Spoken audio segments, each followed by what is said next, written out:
Hello दोस्तों, welcome to sleepy classes. Sleepy classes आप लोगों के लिए एक बहुत इंपॉर्टेंट टॉपिक इंडियन पॉलिटी का कवर करने जा रहा है आज, जो है इमरजेंसी प्रोविजंस। और ये इमरजेंसी प्रोविजंस जो है आपके कॉन्स्टिट्यूशन के 18th पार्ट में लिखे गए हैं। और इसमें आर्टिकल्स कौन कौन से कवर्ड हैं? इसमें आर्टिकल्स हैं 352 से लेके 360 तक। तो ये बहुत इंपॉर्टेंट है। और देखिए, अब इमरजेंसी लगाने की ज़रूरत क्यों पड़ती है प्रेसिडेंट को? To safeguard the sovereignty, आपकी यूनिटी जो है, इंटेग्रिटी है, सिक्योरिटी ऑफ द कंट्री है, डेमोक्रेटिक पॉलिटिकल सिस्टम है और कॉन्स्टिट्यूशन वैल्यूज़ को सिक्योर करने के लिए ये प्रेसिडेंट की कॉन्स्टिट्यूशनल ड्यूटी है कि वो इमरजेंसी लगाता है उसको सेफ गार्ड करने के लिए।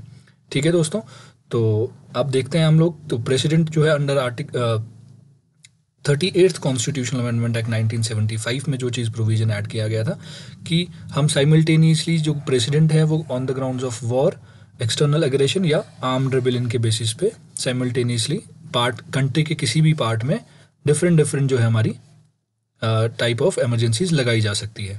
ठीक है, तो ये प्रोविजन आपका कॉन्स्टिट्यूशन में कौन से अमेंडमेंट के थ्रू ऐड किया गया है? 78th अमेंडमेंट के थ्रू ऐड किया गया है। अब देखिए, जो हमारी कॉन्स्टिट्यूशन में वॉर और एक्सटर्नल एग्रेशन के बेसिस पे या उस ग्राउंड पे प्रेसिडेंट जब भी प्रोक्लेम करते हैं इमरजेंसी, तो उसको एक्सटर्नल इमरजेंसी कहा जाता है। और जो आर्म्ड रेबेलियन के बेसिस पे करते हैं या आर्म्ड रेबेलियन की सिचुएशन में करते हैं, उसको इंटरनल इमरजेंसी कहा जाता है। और ये भी 42nd कॉन्स्टिट्यूशनल अमेंडमेंट में लिखा गया है। और जो आपका इंटरनल डिस्टर्बेंस है वर्ड, ओरिजिनली जो है कॉन्स्टिट्यूशन में ये वर्ड इंटरनल डिस्टर्बेंस लिखा गया था, जो कि एक बहुत ही लूज और वेग सी एक टर्म है। ये इसको अब स्पेसिफिकली जो लिखा गया है उसको रिप्लेस किया गया है आर्म्ड रिबेलियन से। तो ये कौन सी अमेंडमेंट के थ्रू हुआ है? ये 44th कॉन्स्टिट्यूशनल अमेंडमेंट एक्ट के थ्रू 1987 में डाला गया है, सो दैट जो गवर्नमेंट्स हैं उसका मिस यूज़ ना करें। ठीक है दोस्तों, फिर आता है आपका नेशनल इमरजेंसी। देखिए, नेशनल इमरजेंसी जो है आर्टिकल 352 में दी गई है आपकी। ठीक है दोस्तों, जो प्रेसिडेंट है नेशनल इमरजेंसी कब डिक्लेयर करते हैं और कैसे करते हैं? एक तो वो रिटर्न जो रिकमेंडेशन होती है कैबिनेट से आनी चाहिए, उनको रिटर्न रिकमेंडेशन आनी चाहिए। ठीक है, और ये सिर्फ एक एडवाइस नहीं होनी चाहिए प्राइम मिनिस्टर की, it should be a return recommendation from the cabinet, not the prime minister. ठीक है दोस्तों, ये provision 44th constitutional amendment act में डाला गया था। और ये किस लिए डाला गया? सो दैट जो प्राइम मिनिस्टर है वो आर्बिट्रेरी डिसीजन ना ले, अपनी सेटिस्फैक्शन पे डिसीजन ना ले, कि एक प्रॉपर कैबिनेट का रिस्पॉन्सिबल डिसीजन होना बहुत ज़रूरी है। ठीक है दोस्तों, तो नेक्स्ट जो है आपका इसी जो आपकी 44th कॉन्स्टिट्यूशनल अमेंडमेंट एक्ट है, इसमें एक और प्रोविजन डाला गया था जो कि है आपकी नेशनल इमरजेंसी को जो चैलेंज किया जा सकता है कोर्ट्स में, मतलब कि जुडिशियल रिव्यू जो है उस पर लागू हो सकता है। कि अगर कोई गवर्नमेंट नेशनल इमरजेंसी लगा देती है और फॉर एग्जांपल किसी एक्टिविस्ट को या फर्दर जो सोसाइटी को लगता है कि ये मैलिफाइड ग्राउंड्स पे इमरजेंसी इनजस्टिस हो रहा है, आपने जो प्रेसिडेंट ने जो है इमरजेंसी जो लगाई है वो सही नहीं है, तो उसको कोर्ट में, हम कोर्ट ऑफ लॉ में चैलेंज कर सकते हैं। तो मतलब जुडिशियल रिव्यू के अंडर आती है ये चीज़। ठीक है, तो पार्लियामेंट्री अप्रूवल जो है आपका इमरजेंसी का, उसमें ओरिजिनली जो हमारा कॉन्स्टिट्यूशन में जो प्रोविजन था वो 2 मंथ्स का था, 2 मंथ्स का था, जिसको 44th कॉन्स्टिट्यूशनल अमेंडमेंट एक्ट 1987 में 1 मंथ कर दिया गया रिड्यूस करके। और जो आपका अप्रूवल है वो देखिए, पहले सिंपल मेजॉरिटी से हुआ करता था, अब वो स्पेशल मेजॉरिटी से होता है। ठीक है दोस्तों, नेशनल इमरजेंसी का दोनों हाउस में जो मोशन है उसको स्पेशल मेजॉरिटी से पास करना होता है। जो अगर प्रेसिडेंट प्रोक्लेम करते हैं किसी भी नेशनल इमरजेंसी को on the advice of cabinet, तो वो जो मोशन है, जो आपकी इमरजेंसी का जो डॉक्यूमेंट है, उसको पार्लियामेंट के दोनों हाउसेस से पास करना होगा स्पेशल मेजॉरिटी से। किससे करना होगा दोस्तों? स्पेशल मेजॉरिटी से। ठीक है, और अगर आपका मान लो कोई एक लोकसभा या तो डिसॉल्व हुई है या सेशन में नहीं है किसी कारणवश, तो भी आपकी इमरजेंसी जो है एटलीस्ट राज्यसभा उसको पास कर दे स्पेशल मेजॉरिटी से। और जब भी आपकी लोकसभा दोबारा से रिकॉन्स्टिट्यूट होती है, दोबारा से बैठती है, तो विद इन 30 डेज जो है आपको वो पास करवाना होगा। अदरवाइज आपकी जो नेशनल जो हमारी इमरजेंसी का जो डॉक्यूमेंट है या इमरजेंसी जो लगी हुई है वो हट जाएगी अगर लोकसभा उसको विद इन 30 डेज पास नहीं करती है। ठीक है दोस्तों, अब देखिए, ये बहुत इंपॉर्टेंट एरिया है कि नेशनल इमरजेंसी एक बार जब लग जाएगी तो कितना टाइम तक उसको लगा सकते हैं। देखिए, उसको हर 6 मंथ्स में नेशनल इमरजेंसी को इन एवरी 6 मंथ्स उसको पास करना होगा पार्लियामेंट के थ्रू। अगर 6 मंथ्स एग्जॉस्ट हो जाएंगे तो दोबारा से प्रोक्लेम करनी होगी और सेम प्रोसेस फॉलो करना पड़ेगा जैसे एट द बिगनिंग किया था। तो जो आपकी हम लोग इस तरह 6 मंथ्स करके उसको 6 मंथ्स करके कब तक कर सकते हैं, इनडेफिनेट टाइम तक हम उसको कर सकते हैं। ये बहुत इंपॉर्टेंट है, इसको याद रखिएगा। नेशनल इमरजेंसी को हम इनडेफिनेट पीरियड तक एक्सटेंड कर सकते हैं, but subject to 6 months approval, कि हर 6 महीने में उसको अप्रूव करना बहुत ज़रूरी है। ठीक है, ये प्रोविजन भी आपका constitution 44th constitutional amendment act के थ्रू किया गया है। और देखिए मेजॉरिटी जो दे रखी है, मेजॉरिटी क्या होती है, मेजॉरिटी जो है आपकी total membership of the house. ठीक है, ये एक कंडीशन ये है जो आपकी स्पेशल मेजॉरिटी की कंडीशन है कि टोटल मेंबरशिप है, हाउस की टोटल मेंबरशिप। दूसरा जो है present and voting, 2/3 of the members of the house present, जो उस दिन प्रेजेंट हो गए एंड वोटिंग हो गए, उनकी भी मेजॉरिटी में होना ज़रूरी है प्रेजेंट में। तो ये दोनों फुलफिल होना ज़रूरी है, एक नहीं, ये दोनों कंडीशन जब फुलफिल होगी तो वो स्पेशल मेजॉरिटी कंसिडर होगी। और ये वाला प्रोविजन भी 44th कॉन्स्टिट्यूशनल अमेंडमेंट एक्ट में ऐड किया गया था। ठीक है दोस्तों, फिर आता है आपका रेवोकेशन ऑफ द प्रोक्लेमेशन। देखिए रेवोकेशन का भी एक प्रॉपर तरीका है कि कैसे रिवोक होती है आपकी नेशनल इमरजेंसी। देखिए नेशनल इमरजेंसी को रिवोक करने के लिए एक सब्सिक्वेंट प्रेसिडेंट जो है प्रोक्लेमेशन करते हैं, वो खुद से कर सकते हैं और ऑटोमेटिकली जो आपकी सब्सिक्वेंट प्रोक्लेमेशन के थ्रू आपकी नेशनल इमरजेंसी हट सकती है। और अगर इसके लिए special, it does not require the parliamentary approval. ठीक है, इस केस में पार्लियामेंट्री अप्रूवल की ज़रूरत नहीं है। लेकिन एक सिचुएशन ऐसी होती है कि लोकसभा में लोग चले जाते हैं, मान लो लोकसभा में कितने लोग हमारे, the president must revoke the proclamation if the Lok Sabha passes a resolution, और रेजोल्यूशन जो होगा वो सिंपल मेजॉरिटी से होता है। ठीक है, रिमूवल का जो होगा प्रोसेस वो सिंपल मेजॉरिटी है, ना कि स्पेशल मेजॉरिटी है। तो सिंपल मेजॉरिटी से रिवोकेशन का जो होगा लोकसभा में अगर कोई पारित किया जाता है तो उसको सिंपल मेजॉरिटी से होता है, तो वो भी प्रेसिडेंट बाध्य होता है, प्रेसिडेंट बाउंड होता है उस चीज़ को आपको प्रेसिडेंट इमरजेंसी हटाने में। ये वाला सेफ गार्ड भी आपका 44th कॉन्स्टिट्यूशनल अमेंडमेंट एक्ट के थ्रू ऐड हुआ है।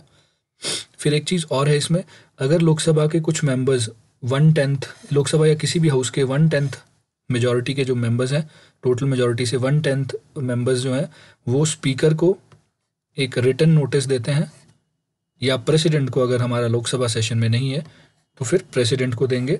तो प्रेसिडेंट को विदिन 14 डेज एक सेशन इमरजेंसी में बुलाना पड़ेगा और फिर वो उसको सिंपल मेजॉरिटी से पास करके, किस मोशन को, टू रिमूव द इमरजेंसी, उसके लिए एक मोशन पास किया जाएगा और प्रेसिडेंट को वो जो इमरजेंसी है वो हटानी पड़ेगी। ठीक है दोस्तों, अब देखिए इफेक्ट ऑफ नेशनल इमरजेंसी। देखिए कैसे इफेक्ट करती है नेशनल इमरजेंसी आपकी जो एग्जीक्यूटिव ड्यूरेशन, जो आपकी नेशनल इमरजेंसी के टाइम पे एग्जीक्यूटिव्स कैसे बिहेव करते हैं। ठीक है, जो एग्जीक्यूटिव्स हैं ड्यूरिंग नेशनल इमरजेंसी, वो आपकी सेंट्रल एग्जीक्यूटिव जो है वो स्टेट के जितने भी एग्जीक्यूटिव डिसीजंस है वो सेंटर लेना शुरू कर देता है। ठीक है दोस्तों, और आपका जो लेजिस्लेटिव है, लेजिस्लेशन का भी सिमिलर है कि जो स्टेट लिस्ट के सब्जेक्ट्स हैं उस पर पार्लियामेंट लॉज बना सकता है, प्रेसिडेंट ऑर्डिनेंसेस को भी पास कर सकता है। और एक नोट है इसमें बहुत इंपॉर्टेंट कि जो नेशनल इमरजेंसी के टाइम पे, नेशनल इमरजेंसी के टाइम पे जो भी कानून बने होंगे वो 6 मंथ से बाद, इमरजेंसी ख़त्म होने के 6 मंथ्स के बाद लागू नहीं होंगे, तो वो ऑटोमेटिकली ख़त्म हो जाएंगे। ठीक है दोस्तों, तो नेक्स्ट जो है आपका एक बहुत इम्पॉर्टेंट फर्दर, इसमें 42nd कॉन्स्टिट्यूशनल अमेंडमेंट एक्ट में 76 में अमेंडमेंट किया गया था कि जो आपका जो हम नेशनल इमरजेंसी जब लगती है तो ज़रूरी नहीं है कि for example Jammu and Kashmir में नेशनल इमरजेंसी लगी हुई है लेकिन पंजाब में नहीं लगी है, तो एग्जीक्यूटिव और लेजिस्लेटिव जो डिसीजन है ये वो सिर्फ पंजाब और जम्मू एंड कश्मीर तक ही सिमिट या लिमिट नहीं है। तो president can legislate and take executive decisions of Punjab, क्योंकि नेशनल इमरजेंसी किसी भी पार्ट पे लगी हो तो वो स्टेट का, कोई और स्टेट भी हो उसके भी लेजिस्लेटिव डिसीजन या एग्जीक्यूटिव डिसीजंस ले सकती है। तो ये भी जो अमेंडमेंट है आपकी 42nd कॉन्स्टिट्यूशनल अमेंडमेंट के थ्रू डाली गई है। इफेक्ट ऑफ, अब देखिए लाइफ ऑफ लोकसभा और स्टेट असेंबलीज पे कितना फ़र्क पड़ता है इस चीज़ से, जो आपकी नेशनल इमरजेंसी जब लगती है। देखिए जो आपकी लाइफ ऑफ लोकसभा है वो नॉर्मल टेन्योर जो होता है 5 ईयर्स होता है, लेकिन नेशनल इमरजेंसी अगर लगी हुई है तो नॉर्मल टेन्योर जो है पार्लियामेंट का वो आपकी एक्सीड कर सकती है, और पार्लियामेंट एक बार में 1 ईयर तक उसको एक्सटेंड कर सकता है, ठीक है, और for any length of time, लेकिन हर साल उसको पार्लियामेंट को अप्रूव करना पड़ेगा, ठीक है दोस्तों। तो और पार्लियामेंट अगर नेशनल इमरजेंसी हट जाती है तो 6 मंथ्स के अंदर ही आपको वो भी सस्पेंड हो जाएगा, उसकी लाइफ को आपको 6 मंथ्स के अंदर इलेक्शंस करवाने पड़ेंगे। सिमिलर केस जो है आपका ये स्टेट लेजिस्लेचर के साथ भी होता है। अब इफ़ेक्ट ऑन फंडामेंटल राइट्स, देखिए फंडामेंटल राइट्स आपके जो है 2 आर्टिकल्स में लिखे गए हैं। एक तो आर्टिकल 358 जो आर्टिकल है आपका, ये सीधे बोलता है कि नेशनल इमरजेंसी जब भी आपकी प्रोक्लेम की जाती है तो 6 फंडामेंटल राइट्स जो आर्टिकल 19 के अंडर है वो ऑटोमेटिकली सस्पेंड हो जाते हैं, बट प्रोवाइडेड एक्सटर्नल एग्रेशन के बेसिस पे हो या वॉर के ग्राउंड्स पे अगर नेशनल इमरजेंसी होगी, देन ओनली 358 आर्टिकल जो होता है वो लागू किया जाता है, ठीक है दोस्तों। तो अगर वॉर या एक्सटर्नल एग्रेशन के ग्राउंड्स पे हम लोग नेशनल इमरजेंसी डिक्लेयर करते हैं प्रेसिडेंट, तो आपका आर्टिकल 19 जो है सस्पेंड होगा, अदरवाइज नहीं होता है, ठीक है। नेक्स्ट जो है आर्टिकल 359 बोलता है कि जो आपकी रेमेडी है, इट डायरेक्टली जो आपके फंडामेंटल राइट्स है वो सस्पेंड नहीं करता है, ये उसकी रेमेडी को सस्पेंड करता है, ठीक है। एनफोर्समेंट जो एनफोर्सेबिलिटी है उसको सस्पेंड करता है, ना कि फंडामेंटल राइट्स को सस्पेंड करता है। जैसे 358 जो है, जो प्रीवियस था 358 जो था वो आर्टिकल 19 को ही सस्पेंड कर देता है, लेकिन 359 जो है अदर फंडामेंटल राइट्स को सस्पेंड नहीं करता है, उनकी एनफोर्सेबिलिटी को सस्पेंड करता है, मतलब उनकी रेमेडी जो right to move to the court जो है आपकी, वो सस्पेंड कर दिया जाता है। उसमें भी एक्सेप्शन है आपकी, आर्टिकल 20 एंड 21 जो है वो एक्सेप्शन है, और ये 44th कॉन्स्टिट्यूशनल अमेंडमेंट एक्ट के अंदर ही ऐड किया गया है, ठीक है। फिर नेक्स्ट आता है आपका प्रेसिडेंट रूल जो होता है आर्टिकल 355 में लिखा गया है।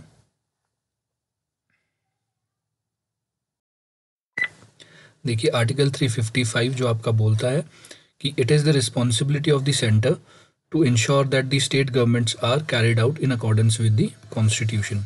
तो अगर ये कॉन्स्टिट्यूशन वैल्यूज़ के बेसिस पे सेंट्रल स्टेट गवर्नमेंट आपका नहीं चल रहा है तो 355 आपको बोलता है कि आप इमरजेंसी जो प्रेसिडेंट है, it is the responsibility of the president या central government to proclaim the national emergency. And article 356 जो है, आर्टिकल 356 बोलता है आपका कि in case of failure of the constitution machinery in the state, तो गवर्नमेंट जो प्रेसिडेंट जो है वो ड्यूटी बाउंड है कॉन्स्टिट्यूशनल इमरजेंसी वहाँ पे लगाने के लिए, ठीक है। तो नेक्स्ट जो है आपका, अब देखिए 2 आर्टिकल्स हैं 356 और 365, इसमें कंफ्यूज नहीं करना है आपका। 356 तो हमने रिसेंटली अभी पढ़ा है कि प्रेसिडेंट जो है अगर सेटिस्फाइड है कि कॉन्स्टिट्यूशन के जो कॉन्स्टिट्यूशनल लॉज हैं या कॉन्स्टिट्यूशनल वैल्यूज़ के बेसिस पे अगर आपकी गवर्नमेंट जो सेंटर में स्टेट में नहीं चल रही है, तो आपका जो प्रेसिडेंट है वो स्टेट इमरजेंसी लगा सकते हैं, प्रेसिडेंट रूल लगा सकते हैं, या तो गवर्नर उसको लिख के दे दे, प्रेसिडेंट को गवर्नर रिकमेंड कर दे, या otherwise without the governments recommendation या गवर्नर की रिपोर्ट के बिना भी लागू की जा सकती है। नेक्स्ट जो आपका आर्टिकल है वो है ना आर्टिकल 365। ये क्या बोलता है, अगर स्टेट गवर्नमेंट फेल हो जाती है to comply the direction given by the centre, ये सेंटर की डायरेक्शन को अगर नहीं मानती है स्टेट, तो भी आपकी स्टेट इमरजेंसी लगाई जा सकती है। आर्टिकल 365 में ये चीज़ लिखी गई है। फिर आता है आपका पार्लियामेंट्री अप्रूवल। जो पार्लियामेंट्री अप्रूवल है, देखिए सबसे पहले तो इसको देख लीजिए कि ये सिंपल मेजॉरिटी से किया जाता है। जो आपकी स्टेट इमरजेंसी लगती है वो सिंपल मेजॉरिटी से पास की जाती है। और देखिए इसमें भी बहुत इंपॉर्टेंट एक कंसेप्ट है कि ये जो आपकी स्टेट इमरजेंसी है वो उसमें 2 मंथ्स का टाइम दिया जाता है। जब प्रेसिडेंट प्रोक्लेम करते हैं तो आपकी पार्लियामेंट के पास 2 मंथ्स का टाइम है उसको पास करने का, ठीक है। और अगर लोकसभा सेशन में नहीं है, if Lok Sabha is not in session, तो लोकसभा जब भी सेशन में आती है विद इन 30 डेज उसको वो पास करना होगा with simple majority, not special majority, with simple majority. And in the mean time जो राज्यसभा एटलीस्ट उसको पास कर दे सिंपल मेजोरिटी से, तो आपकी स्टेट जो इमरजेंसी है वो लागू हो जाएगी उस पर्टिकुलर स्टेट में। फिर जो है आपका, अगर दोनों हाउसेज में पार्लियामेंट में पास हो गया है वो चीज़, तो आपकी 6 मंथ्स तक वो लागू होती है, और 6 मंथ्स के बाद उसको फर्दर हम लोगों को पास करना होता है पार्लियामेंट के थ्रू, जो हमने ऊपर प्रोसेस डिस्कस किया है। और ये मैक्सिमम 6 मंथ्स प्लस 6 मंथ्स 1 साल हो गया, 6 मंथ्स प्लस 6 मंथ्स ये 2 साल हो गया, 6 मंथ्स प्लस 6 मंथ्स, ये मैक्सिमम जो है 1 ईयर 2 ईयर 3 ईयर, ये मैक्सिमम पीरियड ऑफ 3 ईयर तक ही आप इस तरह से जो गवर्नमेंट है हम लोग कर सकते हैं एक्सटेंड, ठीक है, स्टेट इमरजेंसी के केस में। फिर जो आपका नेक्स्ट है, ये 44th कॉन्स्टिट्यूशन अमेंडमेंट एक्ट में क्या चीज़ इंट्रोड्यूस की गई है। इस अमेंडमेंट के थ्रू एक सेफ गार्ड इंट्रोड्यूस किया गया था कॉन्स्टिट्यूशन में, सो दैट जो सेंट्रल गवर्नमेंट है वो जो फेडरल स्ट्रक्चर को है, जो हमारा क्वासी फेडरल स्ट्रक्चर है, उसको डैमेज ना करे।